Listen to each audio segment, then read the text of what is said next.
Sometimes a dislocated kneecap can recover. You can see it, yeah, to the left, his left knee field. So All Blacks fans and Hurricanes fans got the news that they kind of were dreading but expecting. That is that informed halfback Cam Roigard will be out for about 6 months.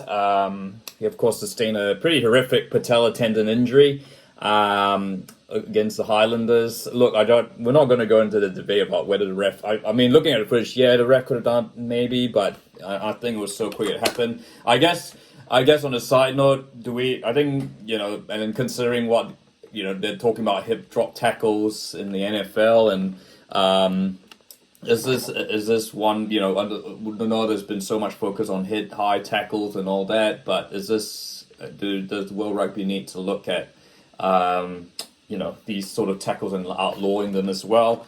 But yeah, that's another topic. But obviously what I want to talk about, is now, look, Roigard, I guess, he almost looks certain to be the number one choice halfback in many minds. He's clearly the form halfback in Super Rugby, and certainly for the Hurricanes, he's been a vital part of that attack.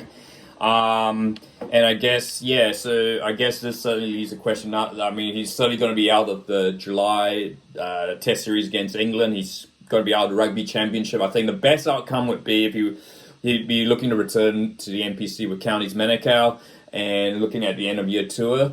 So that is probably the goal at the moment. But yeah, a bit of a shame for Razor and and the coaches.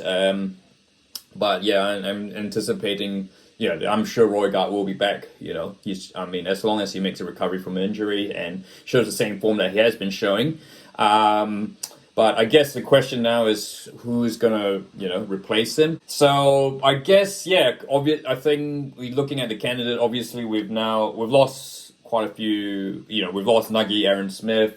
We've lost Brett Weber. I mean, could Razor make an SOS call and get Nuggie back? Like you did Sam Whitelock, which I guess that turned out to be a bit of a false alarm. More on that, and I'm doing actually on another video about Sam Whitelock, which you can check out. But so look, I guess looking at realistically, I think my first option. Well, actually, I guess there are two players who would be my first option. I guess firstly, Fafaka. He's been in the All Blacks in the past. He's had some injuries, and then that certainly kind of curtailed his progress a bit. But he's he's really, he's having I think he's had a pretty solid start to the season. Look, you got to remember, Highlanders don't really have that front foot ball at the moment, so they've. And I think he's really had to learn how to do that, but I think he still looked rather effective against, without that front foot ball. And yeah, look, he's pretty much an Aaron Smith clone, probably the closest player I think in terms of pace and passing abilities, and just being able to spot gaps to Cam Roigard. So I'd say Fakatava's chances of getting into the All Blacks are pretty good now, with the injury to Cam Roigard, which, look, you don't want to take advantage of other players' misfortune, but I'd say Fakatava has got a really good, I'd be so surprised, that, if he didn't make it into the All Blacks, as long as, but obviously, the other candidate, I guess, look, this is going to be a bit of a surprise, I think, and I think on paper you have to pick Finlay Christie as, I mean, whether he's number one or not, that's another debate. But Finlay Christie has done absolutely nothing to, suggest that he shouldn't be in the All Blacks. Look, I know he's not the flashiest halfback in New Zealand. He's steady, but he's got a very reliable pass. He's a very good reader of the game, defensively very good. And that's what you want from a halfback. Certainly one to back up on the bench. And of course, you got to remember the All Blacks. An All Black squad is not just about who starts. It's someone who comes off the bench. It's also who you do training with. And so I mean, and the Blues. Look, I guess a lot of their play has been a lot of it has been down to how good the forwards have been, how good Caleb Clark, Mark Talier have been.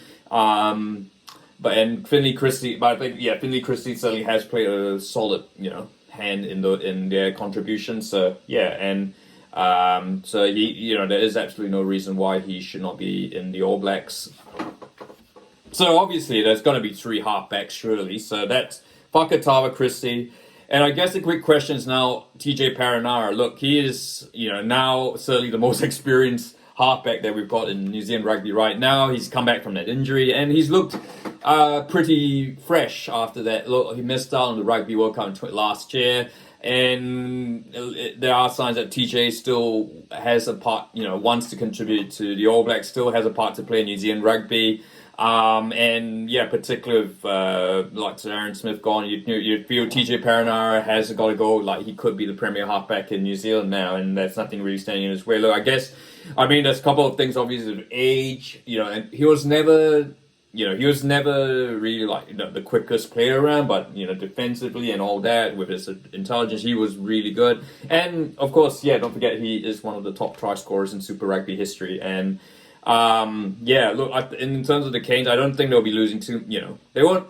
They may have to adapt certain things with Roigard gone, but I don't think they have to do a huge amount per se to change it. Like they know Perenara's ability. Perenara is a known quantity. He knows the game pretty well. He's obviously been around playing Super Rugby for about 12 or so years now. And obviously he knows that All Blacks environment. So I think Perenara, I think I'd have Perenara in the All Blacks lineup as the third halfback.